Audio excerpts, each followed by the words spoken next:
Hey everyone, welcome back to Bucky's Customs. Hey, do you like cutting boards, particularly end grain cutting boards? And why do you like them? Do you like them because they're beautiful? Probably not, because end grain cutting boards just don't have the beauty that a side grain cutting board would have. A side grain cutting board is much more beautiful because it exposes the grains to the wood, the side grains of the wood.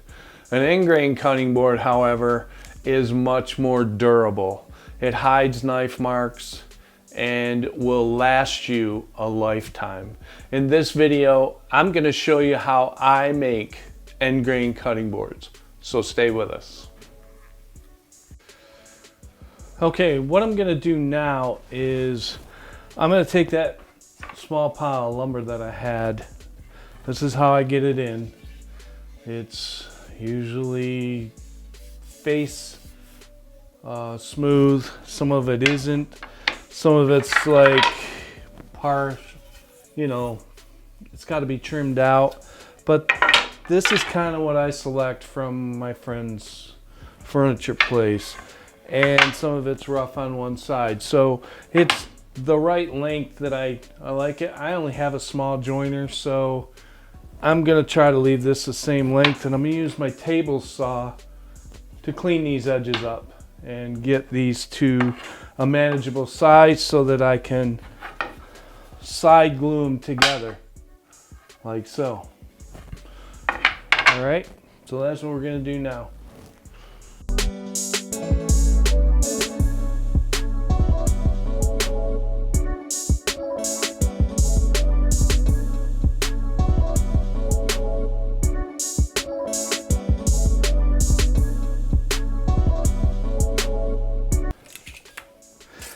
Now I can get about a 12-inch cutting board out of this if I glue this up the way it is right now, just with the boards that I have.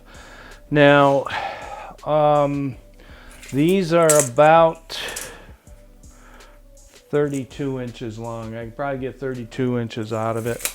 So if I do a 1.5 to 1 3/4 inch thick cutting board, I like to stay with 2-inch, but if I do a 2-inch, I can get a 16-inch spread once I cut it off.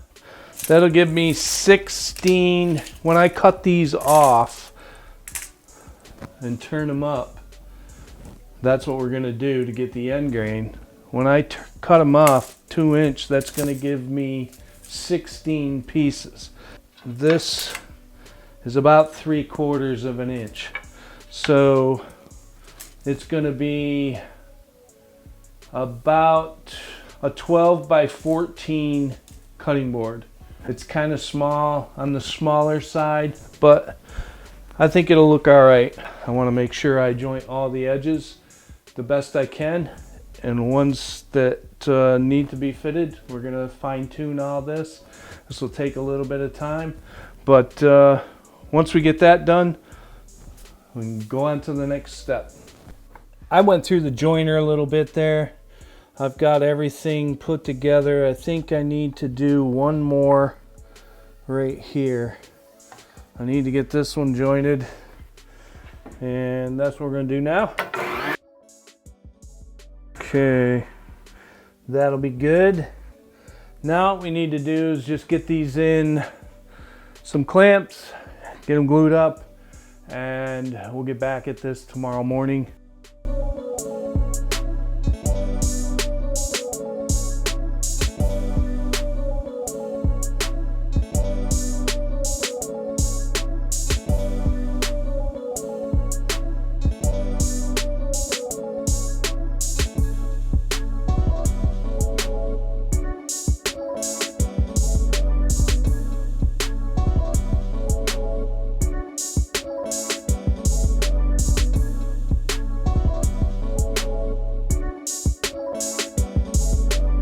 I think that's about it. That's about all I can do there.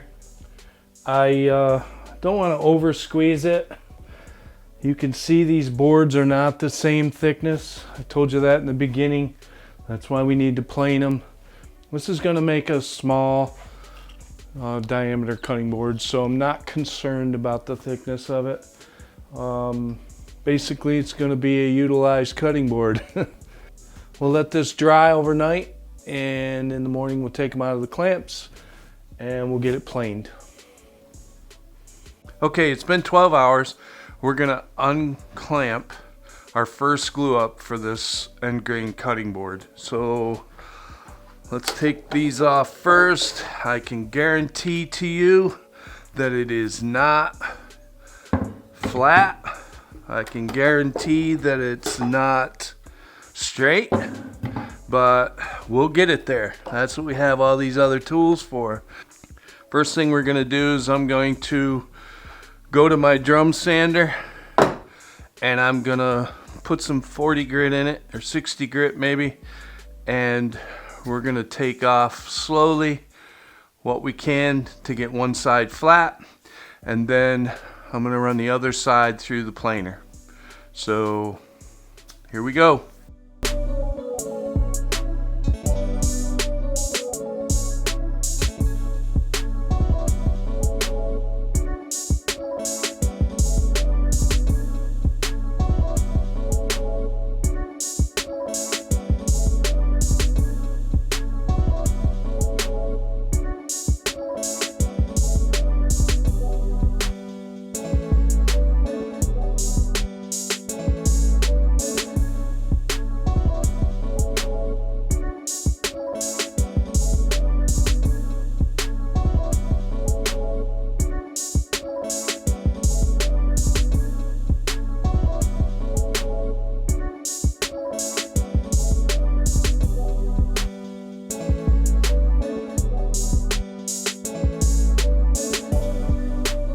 Okay, so now we are at the point now where I can run this through the planer.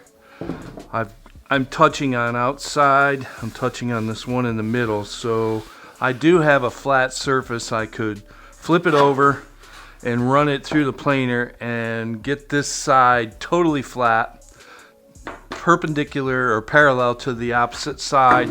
Then we can flip it over and do the planer and do the rest there, but that's basically what I use this for, and for the final sanding, as you'll see, because end grain is a bear to sand.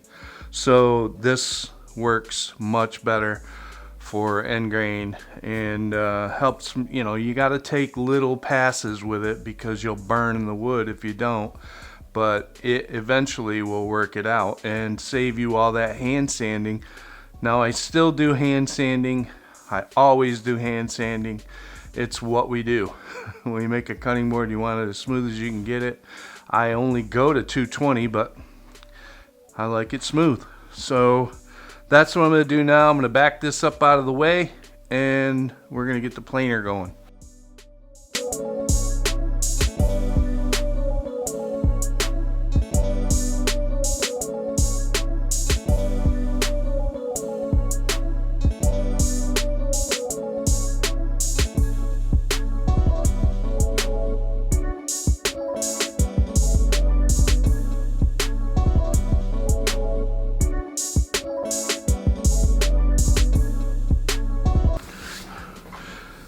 You know, there's a lot of things in our shops that we would prefer not to do. For me, it's sanding. I mean, I know there's probably a couple more of you out there that probably don't like to sand.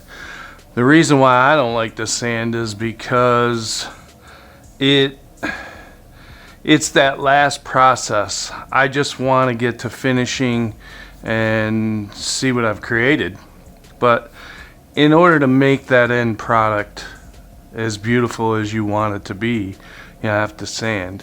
And you know, with me getting up in years, 104 right now, no, I'm not kidding, but I'm old, and you know, that belt sander, or drum sander, excuse me, the Laguna 1632 does a great job and never complains. It gets me to where I need to be, where I can take a little bit of fine tuning and make the end result just be what we strive for. So yeah, this is what I'm talking about as far as the grain. I mean, just look at, I'm gonna cover all that up. You know, I mean, it's just beautiful. But this is way too thin. I'm probably like 5/8 right now, but it's gonna make a nice end grain cutting board, a little 12-inch diameter one I believe I'm gonna get out of this. But yeah, I'm excited about showing you the next step. From here, we cut it to the thickness of the board we want to have, and then we glue all that together, and we wait another day. So processes.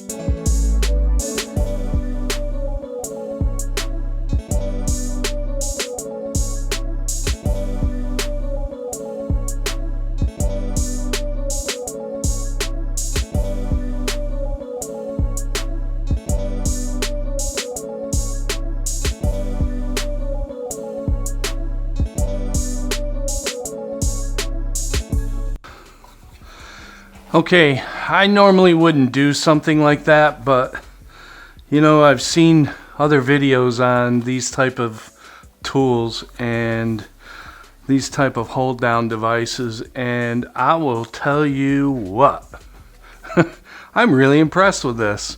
I've used it before, but never in this situation. Of course, having the riving knife definitely helps us in this case, but this thing felt good in my hand. It works great. It's called the Grabber Pro from Milescraft. Props to Milescraft for putting this thing together. It's pretty sturdy. I got this a while ago and been using it for about 6 months now. I really like it. I think they've got a win with this. I really like it. Now we've got our end grain cutting board all cut up. Of course, my table saw blade needs replacing, but needs sharpening. But you can see the difference in the end grain versus the face grain on the lumber. It's just night and day, but more durable for sure. We're gonna put this thing together so that we can glue it up, and then we'll get it in a set of clamps and we wait another day. I've alternated the grains, you know, I flipped them so that they're not all in the same line. I do have the outside is one line, and I do have two of the center lines are one line. I think that gives us some character. I'm okay with that. This is the smallest end grain cutting board other than an inlay end grain that I've done. I didn't quite get 10 or 12 inches. I only got 10.5. So I think I am going to leave it a rectangular shape. We're just going to kind of cut the corners a little bit, give it a little character that way, and then we'll drop an inlay in it at some point down the road. I'm going to grab my glue and my brush and get to work.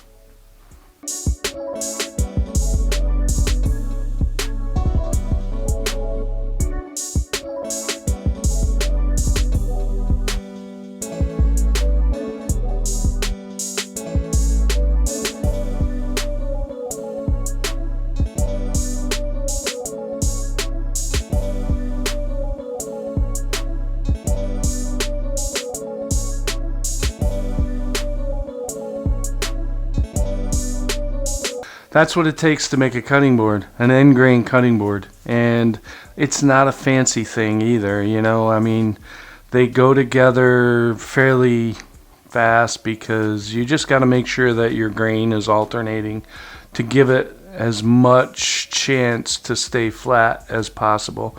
And, you know, they make great boards for inlays because they're like a bunch of straws up on end, and they will soak up everything you put on it. So you got to make sure that, number one, you keep it oiled, and I keep it waxed. I use wax, beeswax, and that seals the ends, but you have to keep up with that. And the other thing is when you do an inlay, it gives it more of a chance to fit in there versus the side grain, which doesn't really give much. This will give a little bit and allow that inlay to get in there. That's why we use, basically, that's why I use end grain cutting boards for that purpose.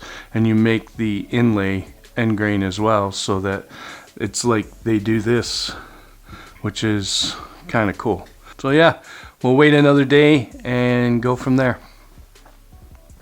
Okay, it's been about 6 hours or so. I'm gonna get this board out of the clamps. Now, I will tell you that if you scrape off the glue like I'm going to do off of the top of this, you really need to make sure that you don't go past the edge. Work from both directions, pull it in, and then use a chisel to get close, just to knock it off, because you will rip the edge of this edge grain right out. So just kind of give it a start. If you do this fairly soon after you take it out of the clamps, this glue should come right off. Now, there's a couple reasons why I leave the glue. I see people leaving the glue on, and I see people wiping it off.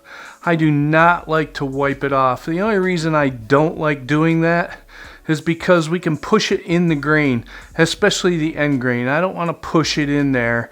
And if, let's just say, for example, you're making a piece of furniture and you have a glue up and you wipe the glue off, yeah, we're probably going to sand a little bit to remove whatever imperfections there are. But what if you don't and you have to stain? You're going to have a white spot that your stain won't be able to penetrate. That's why I don't wipe it off. I let it dry, scrape it off with a paint scraper. Works perfect. You know, it's a little extra work, but and it's a lot less messy, I think.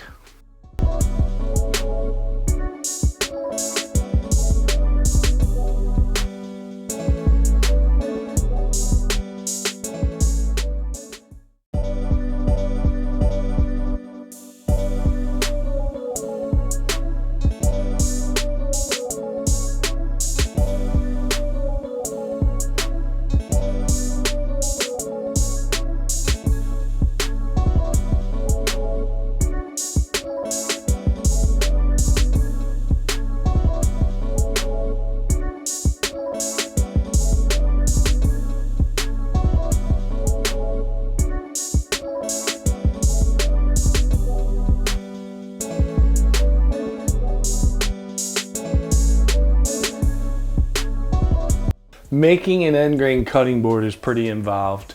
It's not an overnight type of thing. There's a couple 3 days involved. These 4 cutting boards that I have here, including a 5th one that I can't show you because I'm working on an inlay with it.